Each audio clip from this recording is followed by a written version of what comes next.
Action. You're live. Hello, Aptera fans. Welcome to our January webinar. We're here to talk about Aptera, our progress, our growth, and our future.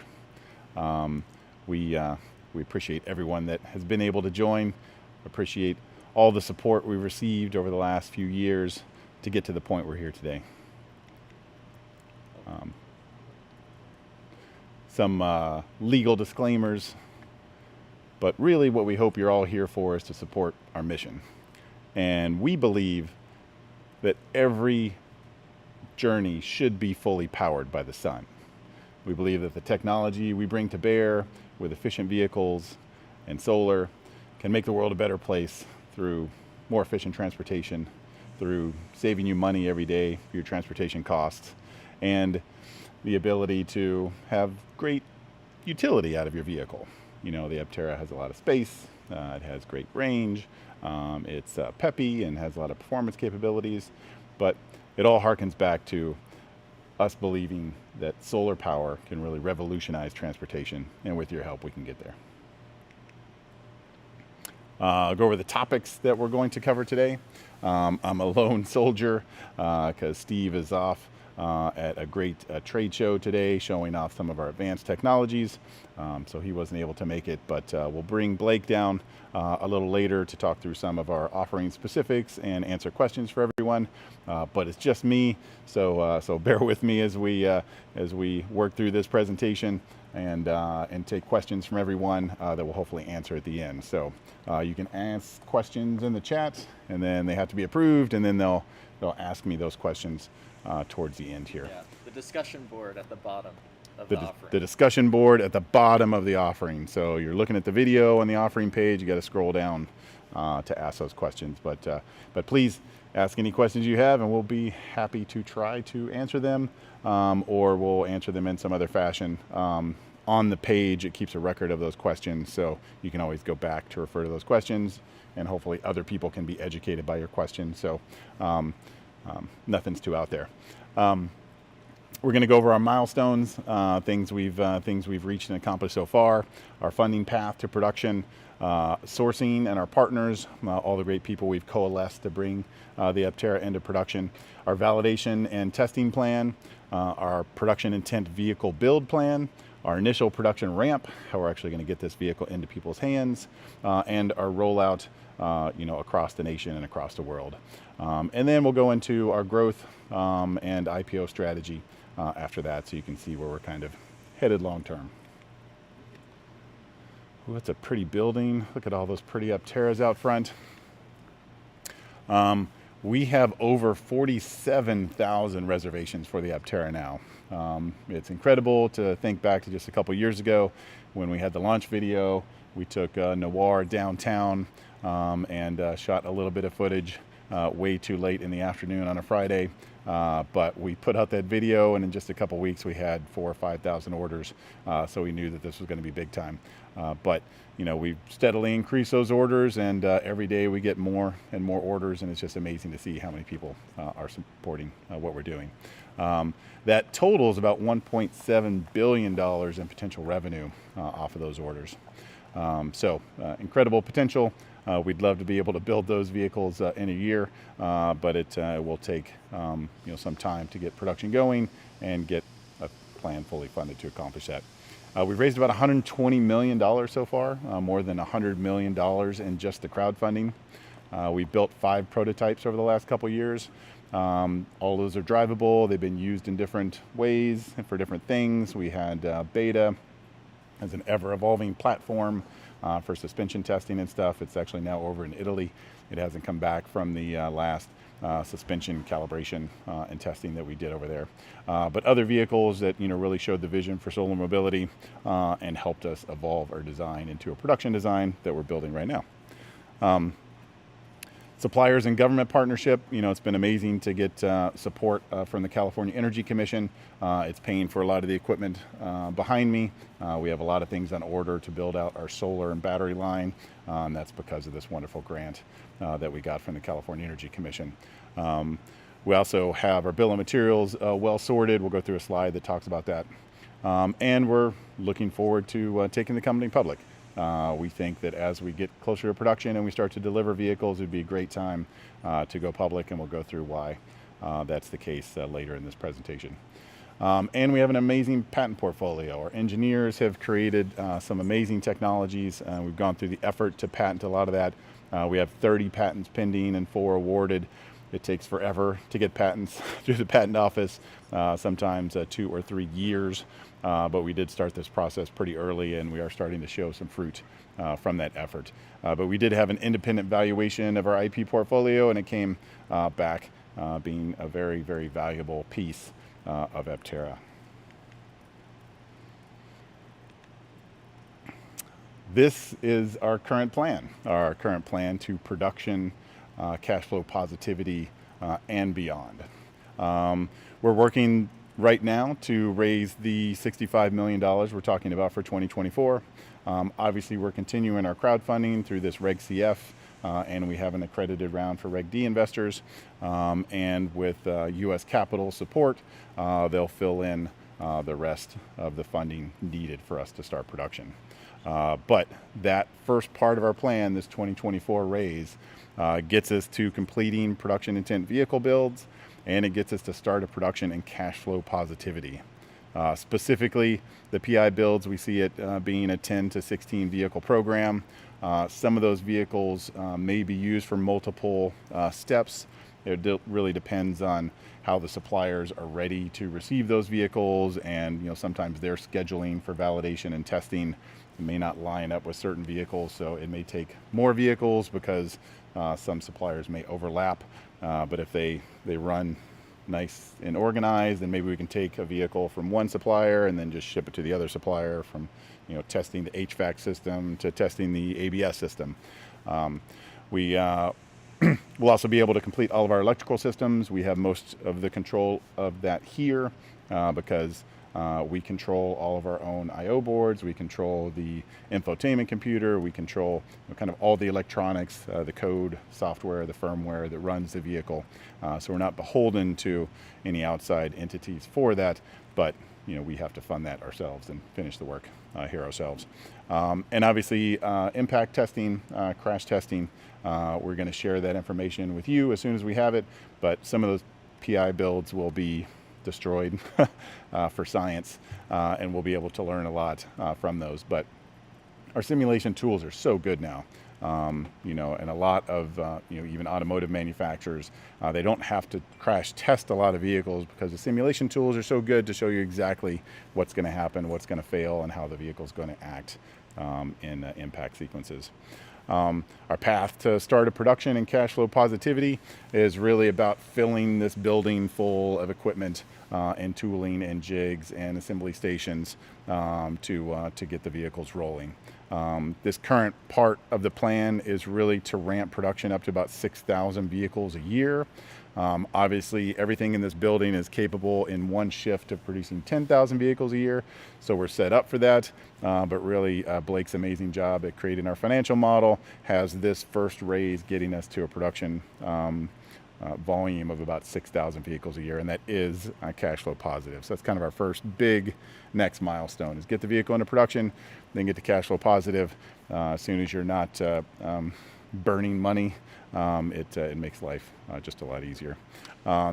This first raise also unlocks the rest of the California Energy Commission money to buy our solar and battery equipment here. It's a matching grant, so we have to put in money to receive money from the California Energy Commission. So this capital raise does that. It also unlocks a lot of equipment financing. So as soon as we start to fill the facility and become a more valuable company, it's easier to get other financial companies to finance big pieces of equipment. So some of the assembly robots and some of the jigs and stuff for assembling the vehicles in station, some of that stuff can be financed. It's usually financeable because you can sell it to somebody else if you ever didn't need it any longer. So like like a lot of things, if it has kind of residual value, then the banks will loan on it. So we're hoping to be in a position with this raise to do a lot of that.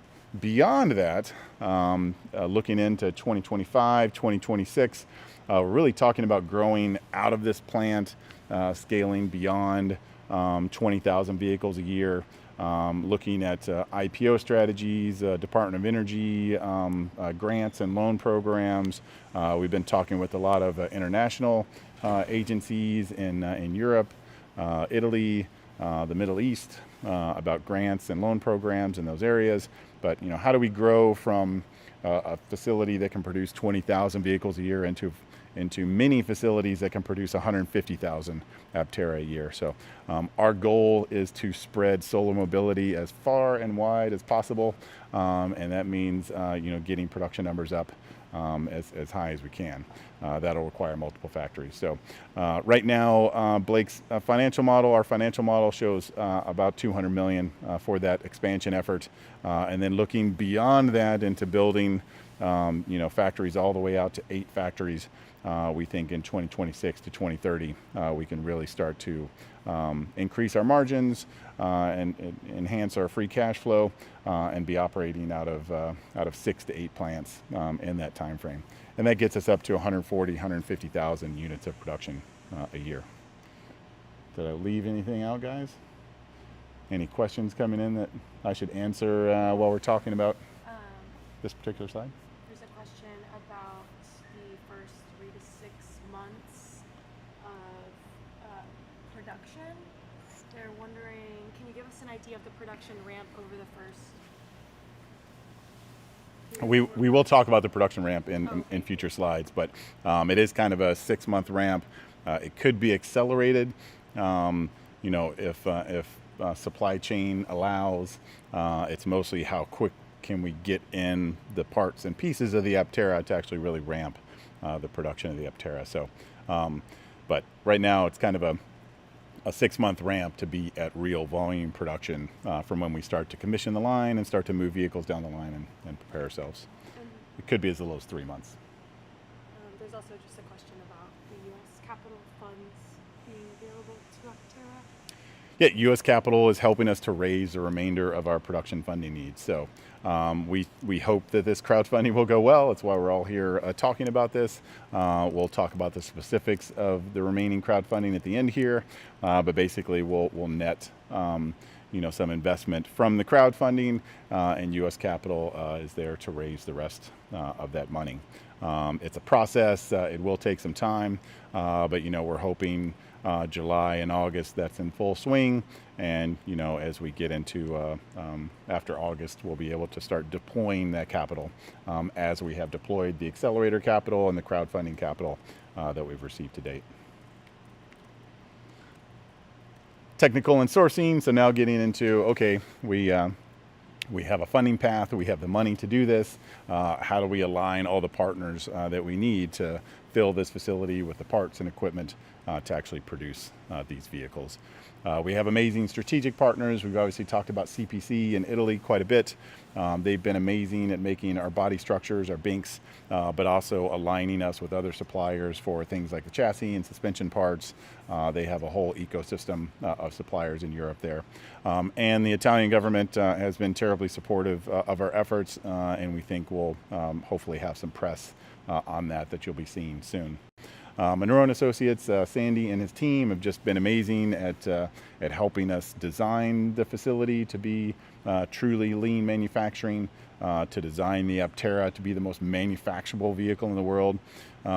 We didn't stop at just being the most efficient vehicle in the world. We also wanted to be the most manufacturable, and it was amazing to meet Sandy so early on in our evolution that he could really impact the design such that we really have a manufacturable vehicle to the nth degree. And Chery Automotive is now the second largest auto manufacturer in China. They're the #1 vehicle exporter in China, so they have tremendous leverage in their supply chain. And we've licensed 2 of their vehicle platforms and used parts from both of those vehicle platforms in the Aptera. So it's been a really it's been a boon for us to have access to such high quality parts that can make the Aptera even less expensive. We also have other great partners. Roush helped us design our suspension and our door closure system. They've done amazing engineering over the years for some of the biggest companies, some of the highest volume door programs in the world. So we could have hired a door team to design those doors, or we could have Roush do it, and we did choose to have Roush do it. Herschler Automotive for our glass supply, CT&S in Korea for our battery packs, Maxion for our solar cells, HSL in Italy for our lighting, and CoStamp for a lot of our die-cast aluminum parts. Some of this may be mildly repetitive. I know that a lot of you have really followed our story and kept up on what we're doing.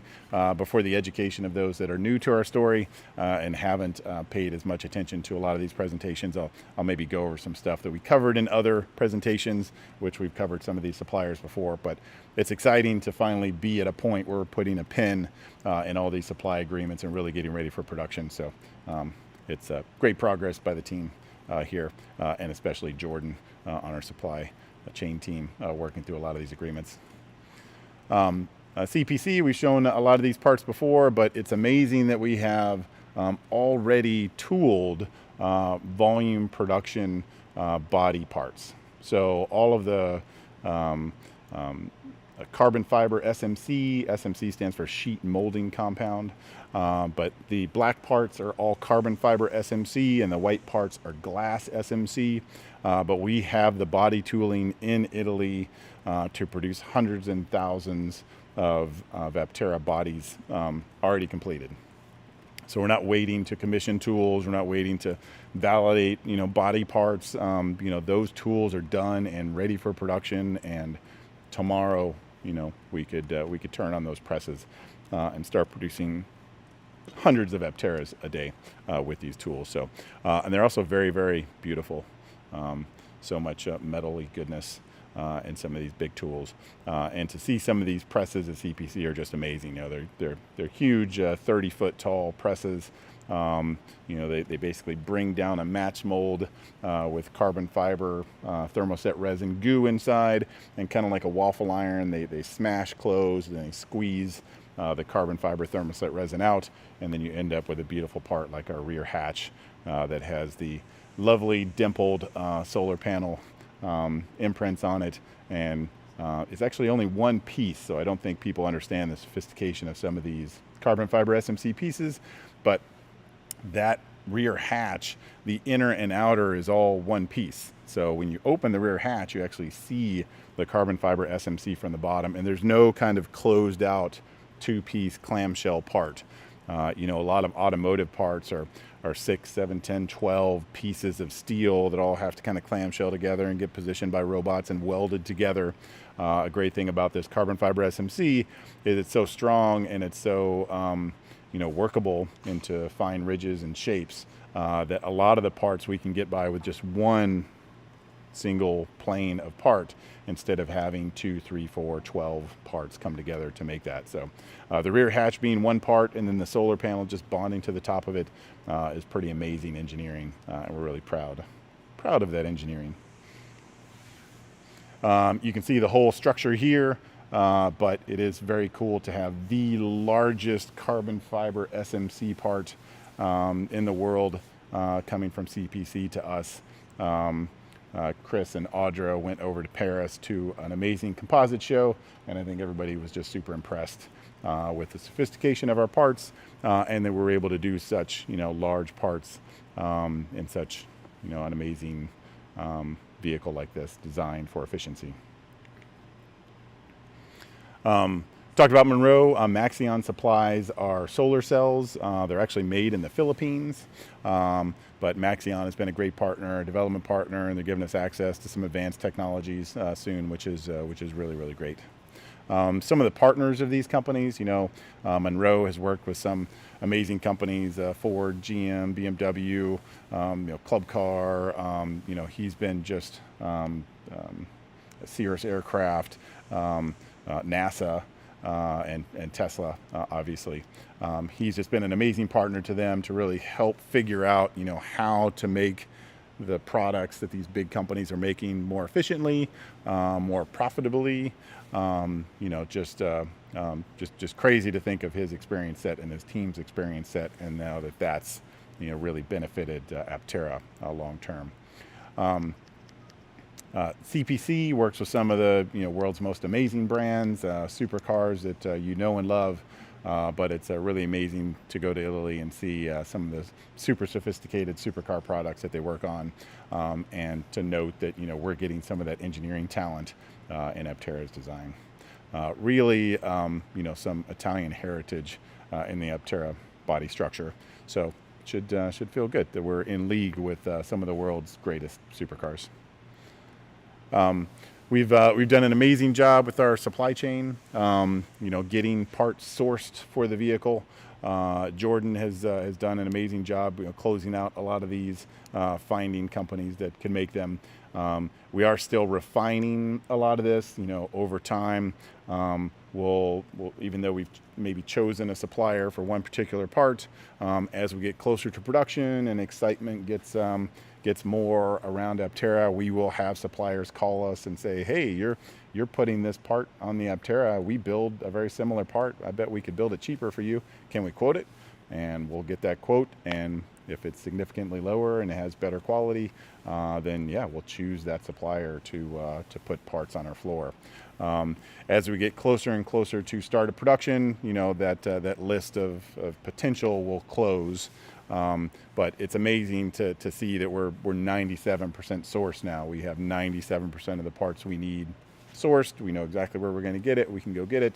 It's just an effort now of maybe finding more cost-efficient suppliers for some of these as we get closer to start of production. But closures complete, Binkin exteriors complete, lighting, battery, solar complete. Interiors, we have some parts that the interior design was kind of lagging from the rest of the design, so there's still some parts. I think some of the center console stuff we haven't fully sourced out. Thermal, some of the thermal components were lagging as well. So we're still sourcing a couple of those things, and electromechanical devices in the EE team on the wiring harness still have a little bit of work to do, but looking in very, very good shape with our partners to have all the pieces and parts here for the Aptera to get to production. Validation and testing. This is the fun part. We're getting closer to production. We're seeing production intent vehicle builds getting complete. Now we get to try to break them. Now we get to put miles on the road. We get to have many people veering off of the freeway, while they're trying to take pictures of our testing vehicles driving around. So this is the fun stuff. Really broken the validation plans out into 4 different areas: structural, electrical, driving, and testing. The structural is really the composites, the body structure, how pieces are moving under real world driving conditions. All of our body components are bonded together, so making sure all those bonds are durable through regular driving cycle and pave and shaker type testing. This will end up on a shaker jig. It's a computer aided platform that basically shakes the vehicle around just like you would over 150,000 miles of driving durability. Body sealing is part of structural too. The door seals and how the windows are bonded on, the solar panels are bonded on and such. That's something that's important. You want to make sure that you have real longevity to those. Our solar panels are designed for 10 to 15 year service life, so everything that holds those solar panels on also has to last 10 to 15 years as well. On the electrical side, we've got several big areas, and because we control most of that, we'll have to go through a lot of testing and validation for those. But on the powertrain, the high voltage, the low voltage side, you're testing, that connectors are holding together through full durability, 150,000 miles, shaking, bumping, rubbing, those types of things. Low voltage, same thing, wire routing and making sure, everything's holding together over the long term. The driving cycle, that's, ride and handling, making sure, that the compliance and the suspension is good, making sure, that things feel the way they should, especially act in the way our simulation said they should act, and braking performance. Braking's a big one, because, obviously, you have to stop, but there's a lot of safety characteristics, automatic emergency braking and other stuff that have to be calibrated through your brake testing. Our general road testing, impact test, safety test, noise, vibration, harshness test, all those are kind of long-term tests. So as soon as we have, completed vehicles, we'll start just putting miles on those vehicles. So, we hope to have, somewhere near a million miles of testing on these vehicles before we start to hand them to anybody. But did we go through each slide? Oh, I just went to it because you were talking about it. Oh, I didn't know we broke that out to another slide. Yeah. But overall, some of these things have to play out in series, not in parallel. A lot of these tests can be done in parallel, but on the driving, the ride and handling side, we really have to have the suspension tuning and the shocks and the dampening all complete before we do the braking test. Because if you don't have your suspension fully tuned, then you go to do some testing on the brakes. It won't correlate. You can't go back and change some of the suspension and then redo the braking test. You got to finish the suspension and then do the braking, and you have to do the suspension and the braking before you do the crash testing. So they impact each other. So some of these things kind of have to run in series and not in parallel. So I think it'll be interesting to be able to share the information from these tests as they happen, but just keep in mind that some things are just going to take time because you have to finish one segment of testing before you can start the next segment of testing. We'll be doing a lot of accelerated life cycle testing, fatigue testing, environmental testing, load testing, really the durability testing that will hopefully help you be assured that your Aptera is going to be super durable and have great, longevity. We can put 1 million miles on the vehicle, but, it's a lot of the load testing and environmental testing and fatigue testing that will show things, that may be very corner case failures, but we'd love to know now so we can take corrective action. We're currently building our PI vehicles, so our production intent vehicles. We're receiving parts and ordering parts right now. Hold on. We have most of the major systems on order. Some of the systems we have in-house, so they're a little easier to know when they're going to get here. Obviously, solar panels and battery is under our control. So, we're seeing those parts coming together now. A lot of those systems were kind of released at the end of last month, and now we're just building those up. The battery module just finished its shaker table testing. I won't save the results because Chris is going to do a video, but all positive information. Our solar panels are being made here by Reed and his team, and we have a stock ready to be put on vehicles once they start to get ready here. We've got the binks coming from Italy. That's the easy part, but a lot of the big metal parts, they were just released a few weeks ago.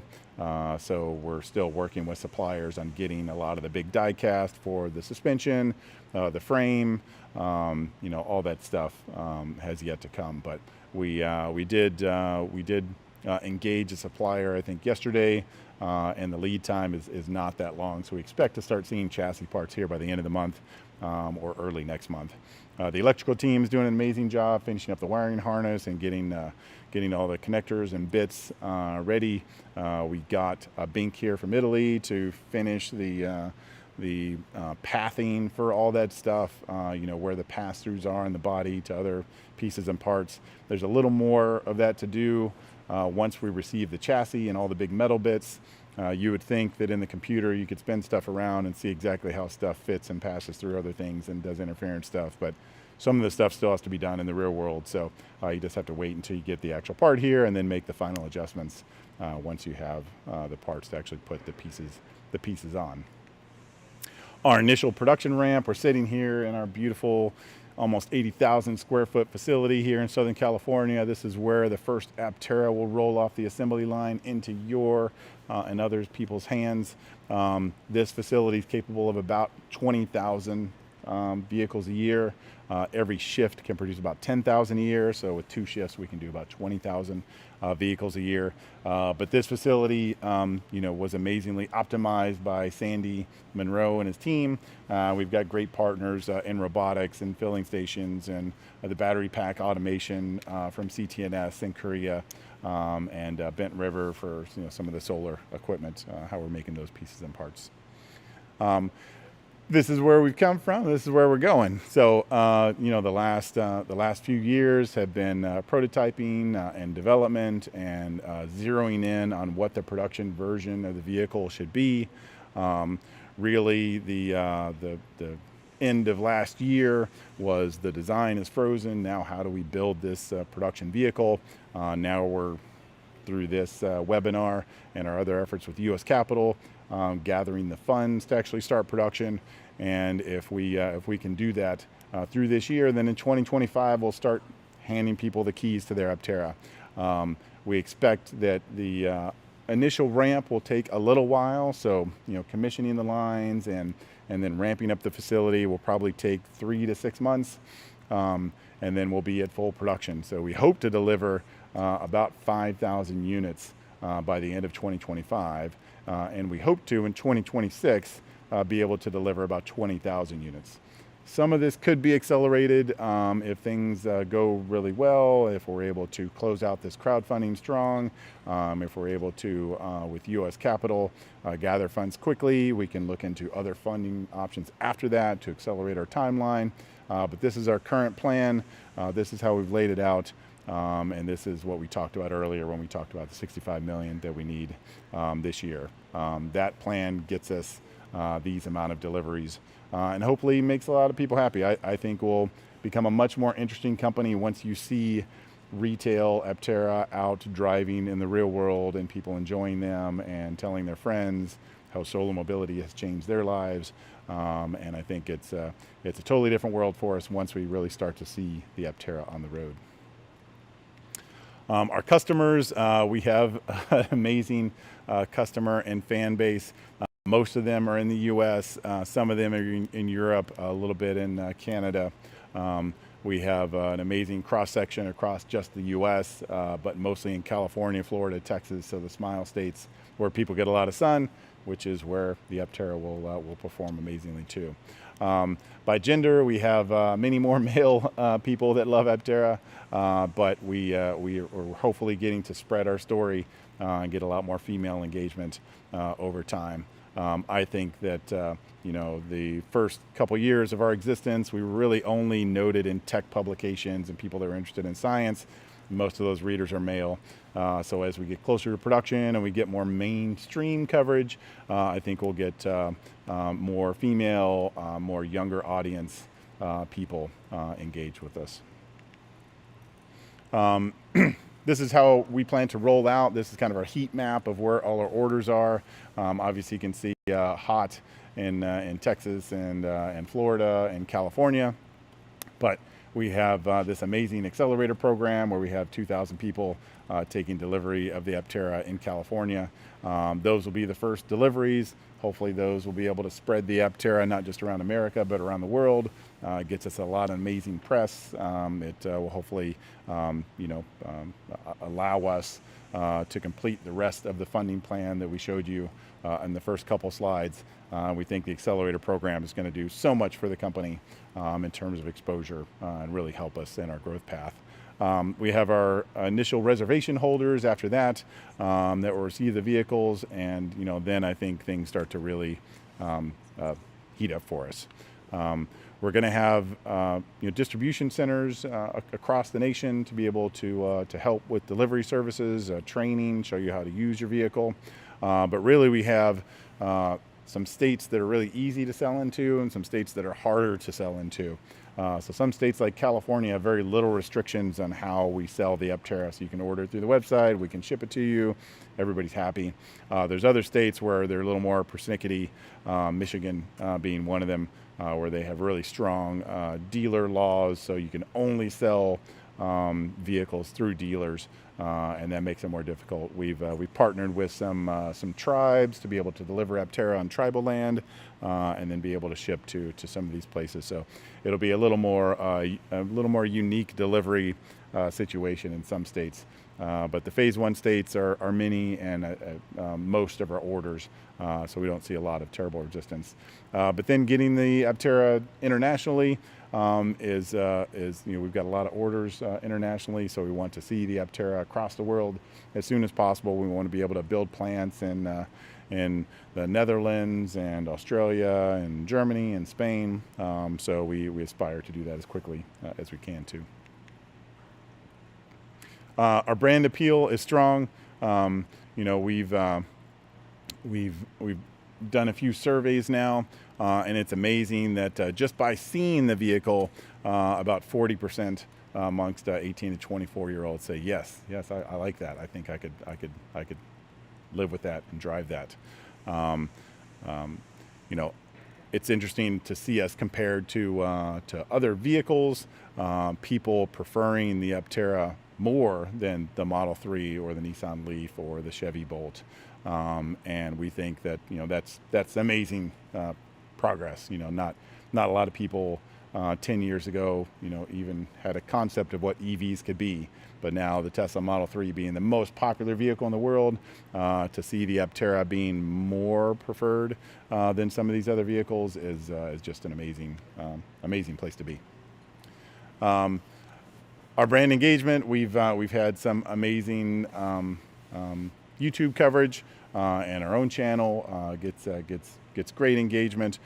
We think that's just going to feed our progress and our growth.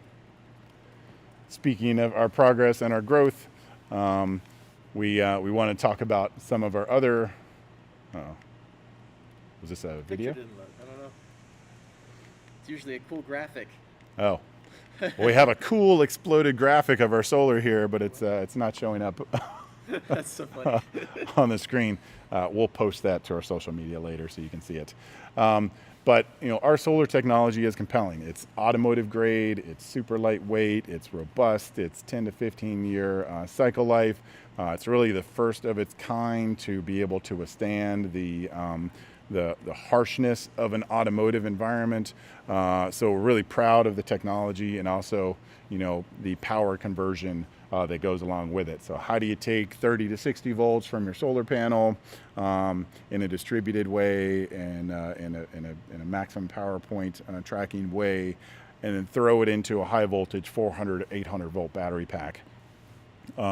We've partnered with some amazing people. This is Polydrops. They make a really cool travel trailer. It's faceted composites, so it's one of Steve Fambro's dreams to have a faceted composites product that is lightweight, and these guys are doing just that up in LA. So really cool travel trailers, and they came to us and said, the supply of panels that they currently have out of Asia, it just doesn't last very long. It degrades very, very quickly. So how could they put an automotive grade panel on this and get their users much more power?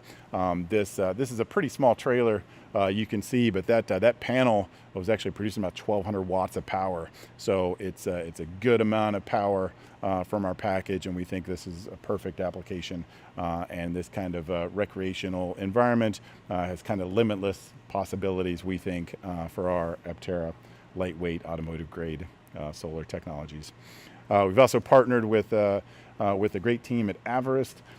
They work on ground support equipment, so the tugs that take your luggage around the airport, the pushback equipment that pushes back your plane.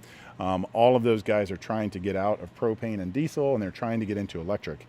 So as they try to get into electric, electrons matter, and they're spending lots of money on big battery packs. And the interesting thing about the air transportation world is everybody stocks the equipment for the heavy travel days. So Christmas, imagine Christmas, there's lots of passengers, there's lots of baggage, there's lots of equipment needed to run the airport. But for most of the year, that equipment's just sitting around. So you can imagine that if you have technicians that are working on this and they forget to plug in a $60,000 battery pack as it sits around for the next high travel time, you can kill that battery pack. So working with Avast and their technical team, we've been able to integrate our solar onto some of these products. We have a great pilot program with one of the world's largest airlines. We're working on a second airline to do the same thing. So to see Aptera solar when you go to the airport will be a very, very cool thing. So robust automotive grade solar put into utility equipment like this, and our power conversion devices getting the power out of these cells in a very efficient way back to the battery packs of these devices. We see a big opportunity in fleets for the Aptera. Solar powered transportation is, we think, a gift to the world. But consumers don't really think about the variable cost of their transportation and the fuel that it takes for the transportation. The Aptera can cover, most of your daily driving needs, and we hope that, everyone here, when they get their Aptera, 98% of your fuel is covered by the sun. But people that are driving gas vehicles or even electric vehicles today, they're just not really thinking about the cost of that. But fleets are really concerned about the cost of fueling their vehicles. So you can imagine that there's a lot of fleet opportunities for Aptera where our total cost of ownership, the cost of the power, the cost of your batteries, the cost of brake changes, the cost of changing your oil, all those kind of rolled into your total cost of ownership. And we're less than half of the total cost of ownership over 10 years versus a Toyota Camry.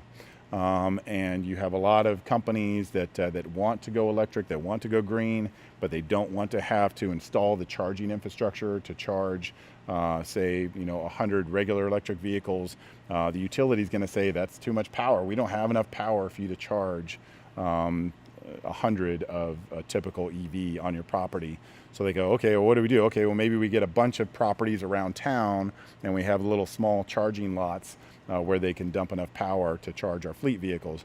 The Aptera totally gets rid of that. The vehicles are being charged by the sun. You can have 1,000 Aptera in a parking lot, all being charged by the sun. Everybody's happy.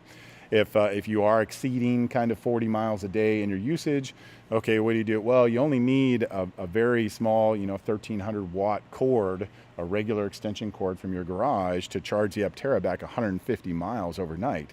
So even in places where there's limited power, getting an extension cord type charging device to an Aptera is very, very easy compared to a $5,000 EV charger that has to have 240 volt, 50 amp service to each one, and they're consuming a lot of power.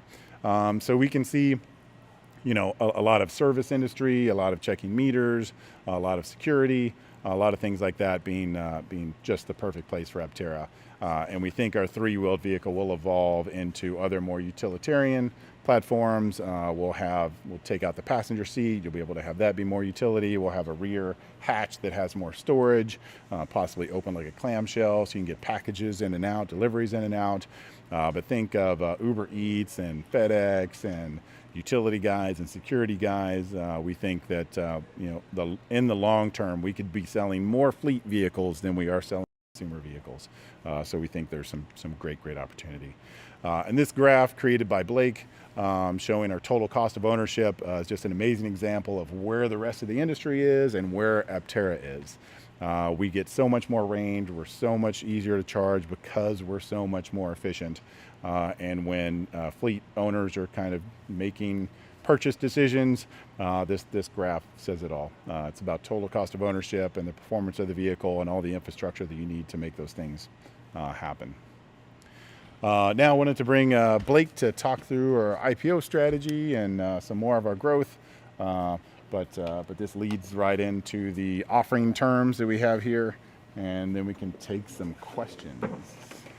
Your seat. Sorry for the loud noise, everybody. Sorry. We got loud for a little bit. All right. I'm gonna move the camera so you can see Blake too. How's that? Is that good, Quincy? Blake's our amazing VP of Finance, and he helps create the financial model and does a lot of the legwork and our compliance stuff and our crowdfunding offerings. So wanted him here to help answer some questions. So. Great. Let's do it.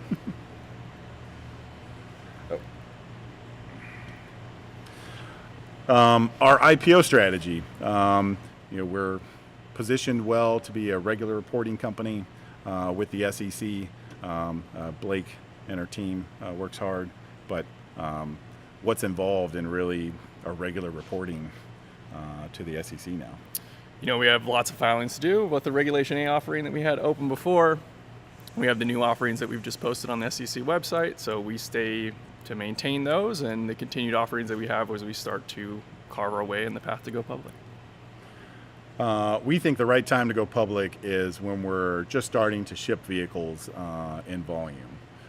So we think that proves the technology, it proves that people really want it, and it proves that we can make it in a volume fashion at a rate and a profitability that makes sense for long-term viability. The process to go public takes about 6 to 9 months. It involves a lot of lawyers and a lot of accountants. It's going to be a ton of fun. It's one of the main reasons why I joined the team. I'm really looking forward to it, but we'll be scaling up quite a bit when we go through that process. And amazing news that we've actually been approved by the NASDAQ for the use of the ticker symbol SUNA. So SUNA is the word. Hard A. SUNA. It's a sunny day. Tell everyone. It's SUNA.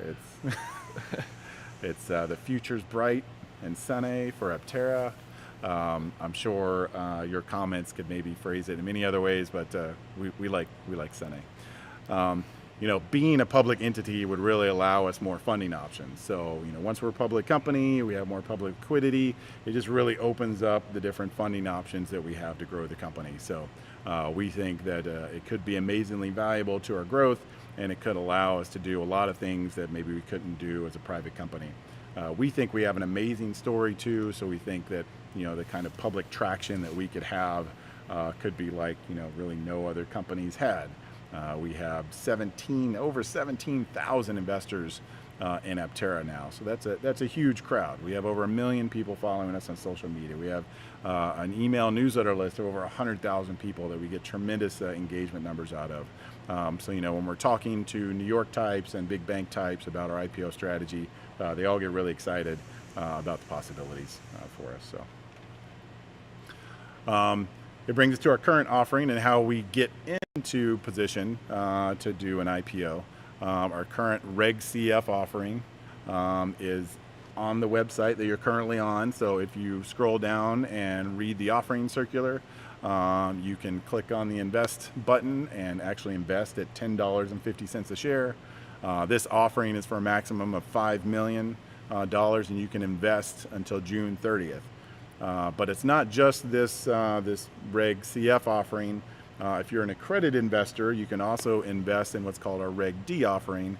So as you go through the investment process, if you check the box that says accredited, you can actually get up to 10% bonus shares on your investment if you invest as an accredited investor. So we think that will really help close out the crowdfunding strong and give us more capital to build out the facility and ramp quicker and do all the things that we're trying to do, including ramp into our U.S. capital raise after this. But any comments on the Reg D or how people should think about that?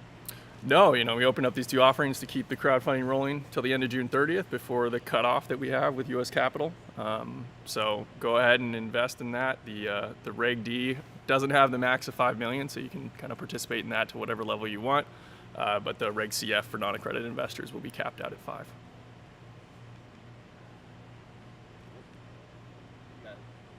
No. We think that the future is amazingly sunny for Aptera. So we hope that you all will join our journey and support us in any way you can. We're terribly humbled by the amount of support that we've gotten so far. To the 17,000 plus investors, thank you so much for your support. We know we're going to close out this crowdfunding strong, and we're going to be ready to tackle the future. So maybe some questions now, and we can answer anything you guys are curious about, guys or girls. Yeah, go ahead. Ready. First questions from Look over there and kind of say it into the mic. Oh, We can hear it. working on our Red Bull sponsorship too. Okay, first question is from Tony. I was recently at the Long Beach Electrify Expo where another vehicle manufacturer present said they were using Aptera solar panel technology on their vehicle. I was impressed with the amount of solar generation they were able to fit on their vehicle. Can you provide us any figures about how much more efficient or energy dense your solar panel technology is compared to other vehicle solar PV solutions? That's a terribly technical question, so I'll have to punt on most of it. But but the coatings that we use on our panels are much better than what you can find in kind of the retail market. I would hazard to put a number on it without really talking to Reed, but it's got to be in the 10 to 20% more efficient range just because of the different coatings that we use. But also our amazing partner Maxion, we get a very specialized cell from them that's more efficient than what you'll typically find in the market. You'll find 17 to 20% efficiency in the typical market, stuff you can find on Amazon type products. We're up to over 24% efficient now, and we actually have some ways to go above and beyond that, hopefully here in the near future. So our cells are more efficient, and the coatings that we use on the cells are more efficient. So when you add all that together, we could conceivably be significantly more efficient than kind of anything else you can get out there in the landscape. Can you speak more about the delivery plan? You mentioned partnering with tribes. This is very interesting. So what kind of distribution? Our distribution plan mostly is we hope that people will come to the facility to have their Aptera delivered, and we can take you on a test drive. We can have somebody teach you how to use the Aptera, and you can kind of have a delivery experience here, and then you can drive home, whether it be 200 miles or 2,000 miles. You will have to charge a couple times if you're going 2,000 miles. But we think that factory experiences are great for delivery options. But as we stretch out and get bigger, people will want to have their vehicles delivered all across the nation. And there's some areas that you just can't deliver our vehicles because you have to have a dealership in that state. And we may not want to open a dealership. So partnering with tribal lands, because they are a sovereign state, you could actually receive your Aptera on tribal land. So working with communities, which are often economically depressed, adds jobs to different tribes around the nation, and gives them some economic advantages because the tribes have taxes on delivery just like the state would too. So it's a great kind of middle ground to where we can have delivery in states that have more stiff restrictions and also benefit underserved tribal communities around the nation. So. Okay, next question is from Matthew. Will the funding via U.S. capital be equity, debt, or some combination of both? We expect it's a combination, but the terms will be worked out hopefully this week, and we'll be able to know more about that. And once the SEC approves that and FINRA approves that, then we'll be able to send a link around, and people can actually view that the details of that offering themselves.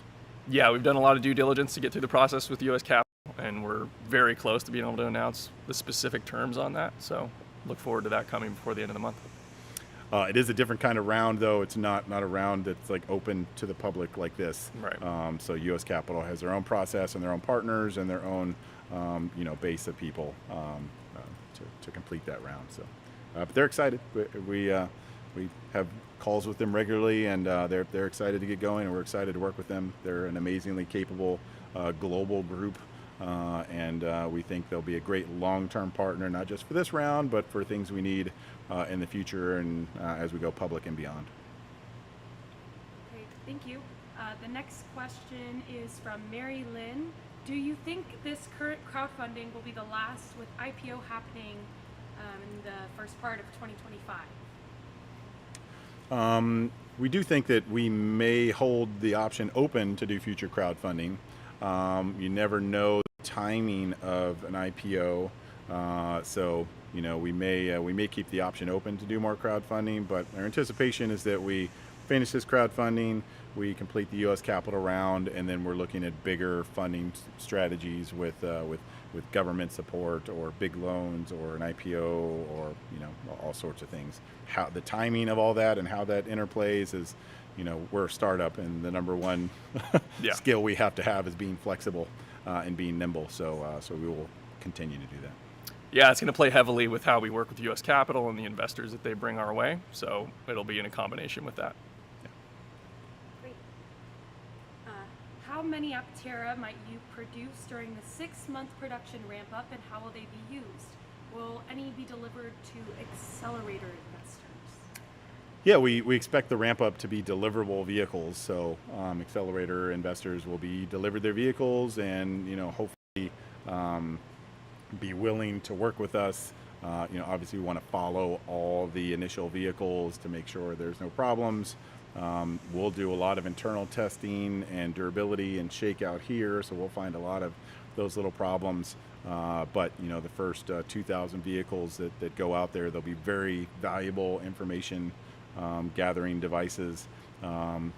Improving the user interface experience. This button's in the wrong place. It'd be much easier if it was higher contrast or in a different spot or stuff like that.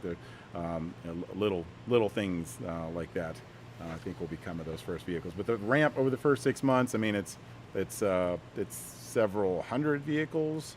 I'm trying to total it up in my mind, but that first 6 months of ramp is really the hardest to predict for us. So it'll depend on the timing of the funding coming in and how we're executing on those steps to get that figured out. Once we get closer to that date, we can share those numbers. And importantly, the supply chain. Some getting those parts in early. Some suppliers will be like, "You want 1,000 of them tomorrow? We can ship 1,000 of them tomorrow." Some will be like, "It's hard for us to ramp up too." So it would help us if we ramped up and shipped you 50 and then 50 and then 100 and then 200. It's a lot of supply chain coordination too. So funding and supply chain are really what dictate that. But it's several hundred to commission the line and really get things ramped up here. And then after that 3 to 6 month period of ramp up, then it's basically full bore, build as many as you can per shift, 40 per shift. And if we add a second shift, it's 80 per day. And that gets you to about 20,000 vehicles a year. Okay, Ryan would like to know, will the self-directed IRA investments end on June 30th as well? Yes, the self-directed IRAs are going into, they can end up in either round. They can end up in the Reg CF if you're not accredited. If you're accredited, they'll end up in the Reg D and you'll have the bonus share option. But we're going to cut that off at June 30th as well. So all of that needs to stop so that U.S. capital can go forward with their raise at that point. Keith would like to know, is Aptera already monetizing the partnerships with Polydrops and Everest? If not, when does Aptera expect to monetize these and other partnerships? Depends on what you mean by monetization, but yes, there's money involved. Have you been in discussions with Tesla to allow Aptera to use their supercharging network? Once we start to go through validation of our supercharging capabilities, that gets to be more of a question. But yeah, we've worked great with integrating the NACS connector, and the protocols aren't really that hard to set up. And right now, you can take an Aptera off the shop floor and charge with your Tesla app. So it's really the integration on the back end, the billing side, that has to happen. So it's not really a technical hurdle. It's more like a business relationship hurdle. But we're blessed to have access to the NACS connector, and we can't wait to see people driving the Aptera around cross country and stopping at superchargers and taking a quarter of the time to charge their Aptera versus everybody else around them. It'll be a really cool thing to see. So we're offering accelerators, tours, some of them even get lunches with Chris and Steve. When will those be available for scheduling? Now. Oh, yeah. All right. Great. Bidirectional charging, when is that planned to be available? Bidirectional charging is part of the charging algorithm, so it's not really something that we would do. It would be the company that supplies the charger. and we've the current supplier of the charger, I think, has that capability, but I don't think any of the chargers that we have in-house currently have that capability, and I don't know the timeline on that, but yes, we anticipate having bidirectional charging capability. Whether it ships with some of the first vehicles, I don't know, but it is a feature that's relatively easy to add. You've said that the first couple hundred vehicles, after the first couple hundred vehicles are built, some production lines, such as chassis and battery, will be moved from overseas to California. How long will this move take, and how long of a pause in production will there be? Kind of like the monetization question, it's all about the money. Yeah, I wouldn't say a couple hundred vehicles. It's going to be a little bit more than that before we move those over to the U.S. We're talking years. Yeah, it's a longer timeline. It's going to be partnering with that relationship in order to figure that out. But I know that the funding that we're going after in the U.S. Government, they're heavily depending on that as well. So it's a step that we're definitely going to take. Yeah, the government support in the U.S. for manufacturing is strong, maybe not as much on the technology side. We're also finding pretty strong support for technologies overseas in Europe, so it's kind of a fight between what agency is most willing to financially support some of the production stuff. But we like the idea of onshoring the battery stuff very early, onshoring some of the body part production over time, and hopefully have everything built in America as we grow. Yeah, battery will be coming over. The battery's quick. Yeah. But the presses for the composite parts are very big, and they take some time. I mean, it's the lead times on equipment like that is long. Our investor Mark has a question about his investment. He says he's invested about $1,500, and he's curious if the investment is cumulative between all of the crowdfunding campaigns, so the CF, the D, the A. If he's able to qualify for perks through the different rounds. So if he's invested some in the CF and some in the D and some in the A, can he qualify for various investment perks? Thanks for the support, Mark. The answer is yes, but it may take some time because some of these investments, the Reg D and the Reg CF, it may take a few months to actually fully clear the investment, and then you have to make sure they're cohesive in computer share, right? Correct. Yeah, the Reg CF works a little bit differently than the other offerings that we've done. So there's a minimum time frame before we can close those out. So you'll see a little bit of a delay, maybe a few weeks before those start to show up in computer share like your previous shares. Yeah. The only one is that 1,000 coupon, right? Because that was after a certain day.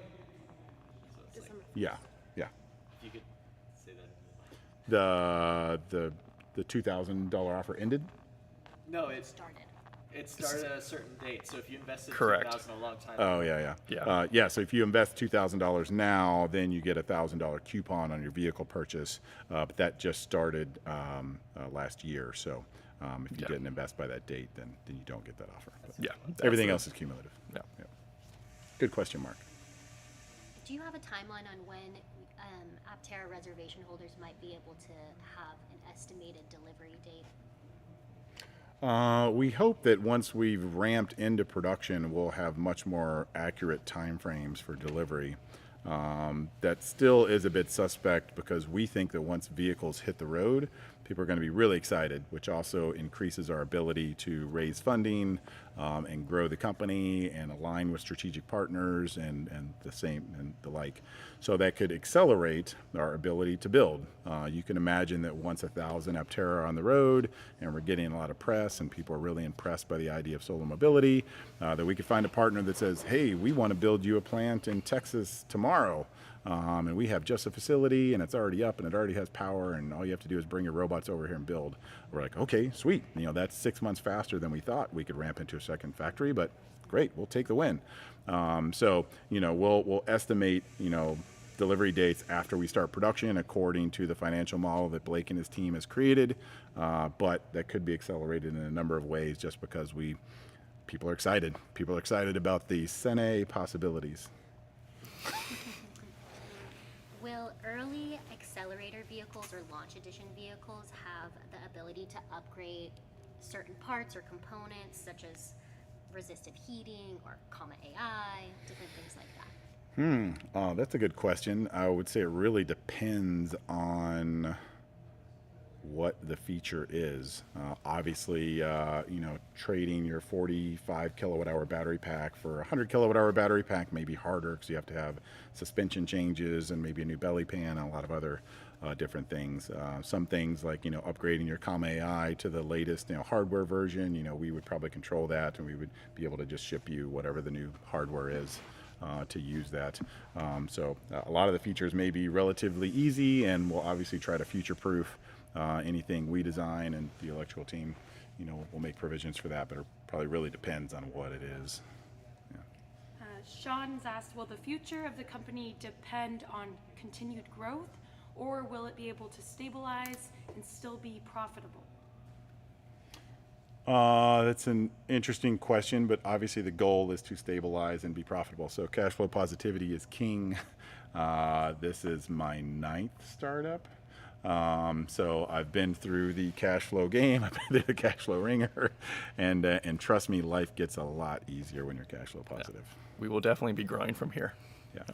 Once you're cash flow positive, you're not worried about your longevity, because you're making money. So how you invest that money and the amount of cash flow positive is how quickly you grow. So we expect to be able to make really good margins because we have a really supportive community that loves the idea of solar mobility, and we think that everyone on this call and hopefully that is invested in the company and supporting the company wants to spread solar mobility as far and wide as possible. So that means growth, and growth, because producing more vehicles makes the world a better place. So. There's a lot of indications that our IP portfolio will be able to help us grow into different segments as well. Yep. Okay, next question is from Jason. He's wondering if you anticipate any price changes to the vehicles or if they will be fairly similar. That's a good question. We priced these vehicles and announced pricing 3 years ago. Just inflation over the last 2 years accounts for probably 30% of the rise of cost of almost everything you see around you today. We anticipate that at least the cost of inflation has hit almost all of our bill of materials. But in some places it's actually the opposite. Some prices have gone down. Aluminum prices and copper prices have gone down significantly over the last 6 to 9 months. Same thing with battery cell pricing and other stuff. So, part of the gift of kind of the slow funding that we've had is that we've had more time to sort out supply agreements and let the supply chain calm down after COVID. We're thankful that some of the bill of materials has actually gone down. So how that affects total pricing over time, we haven't speculated yet, because as we get closer to production, we'll finally have locked down all of the master supply agreements with people. And once we have locked down all the supply agreements with people on what they're going to be supplying to the factory floor and at what price, then we can say, okay, this is how much that rolls up to actually deliver these first vehicles.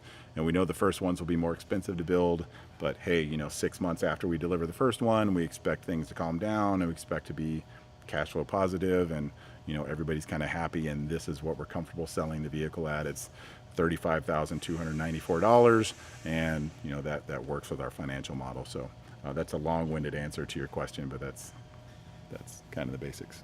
Yeah. Thank you. Joel is wondering why there is not the ability to choose between a limited menu of wraps for the vehicles.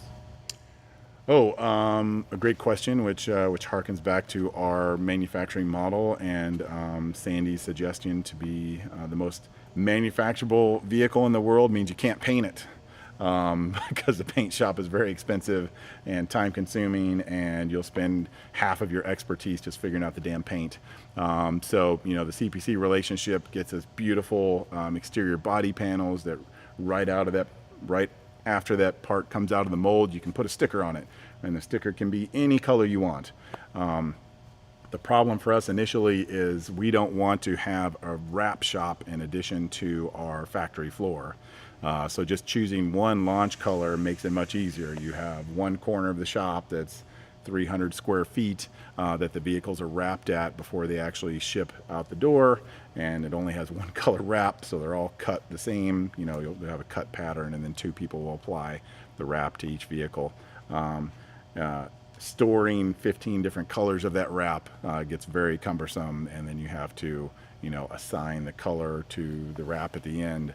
We have talked about shipping the vehicles sans wrap, so maybe when you order the vehicle, you can check a box that says, I don't want you to wrap it. So at the end, we tell people, okay, don't worry about wrapping it.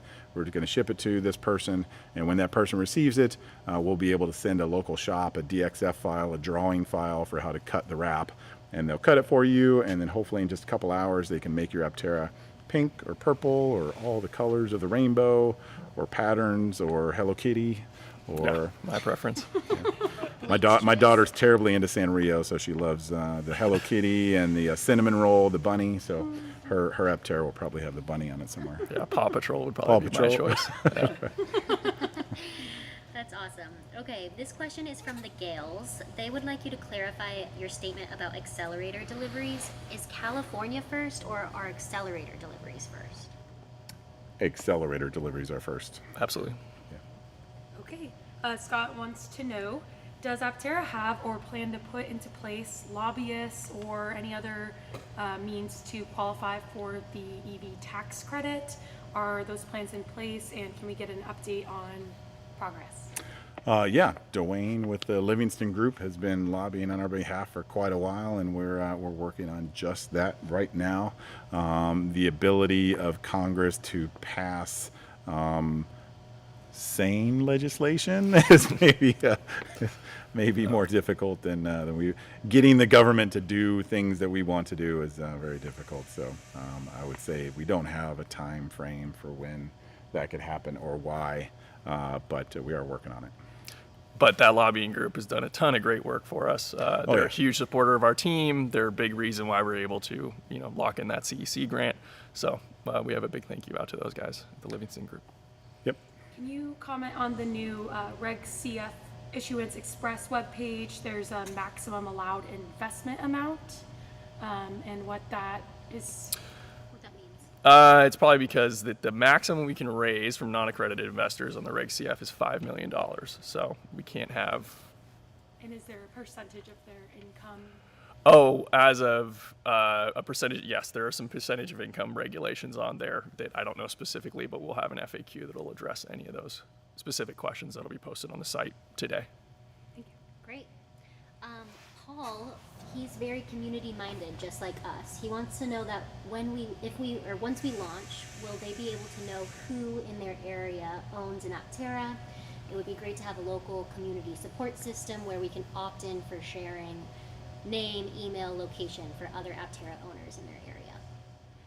Yeah, I think as we start to deliver Apteras, we'll start to create the systems to continue to community build. We hope that in your vehicle app, you can share your vehicle experience with other people around you, mostly in that, hey, I made 4.7 kilowatt hours of power today. How much did you make? So we can get people to compete on how much power they're able to produce.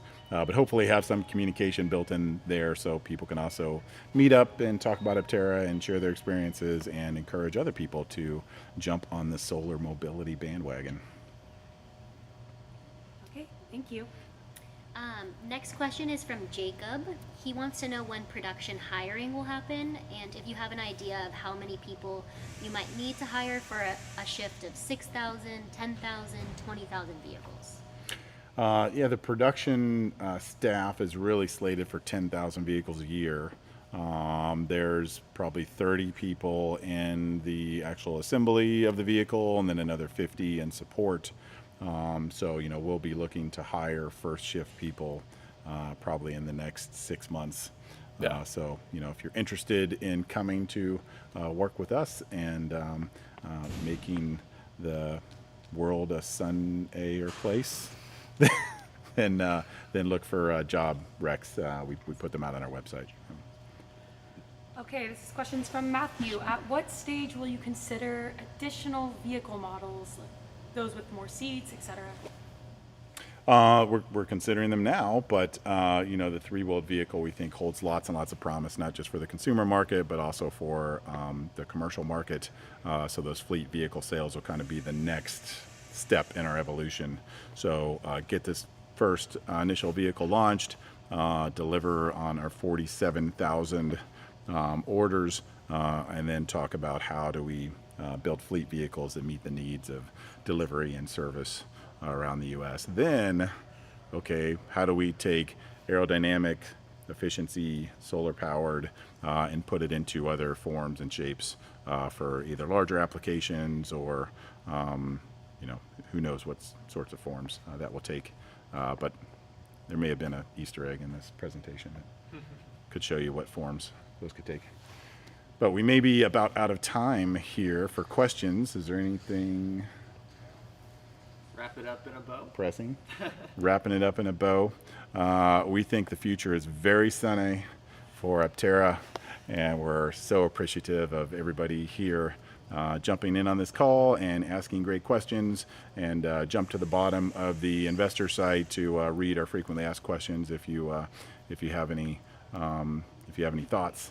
And feel free to reach out to our communication team if you have any bigger direct questions. But I appreciate everyone, and it's amazing to finally be here with Aptera, talking about production, talking about finally being delivered the first production intent parts, and how we're going to actually ramp into delivering you your Aptera. So thank you so much, everyone. Have an amazing day, and see you soon.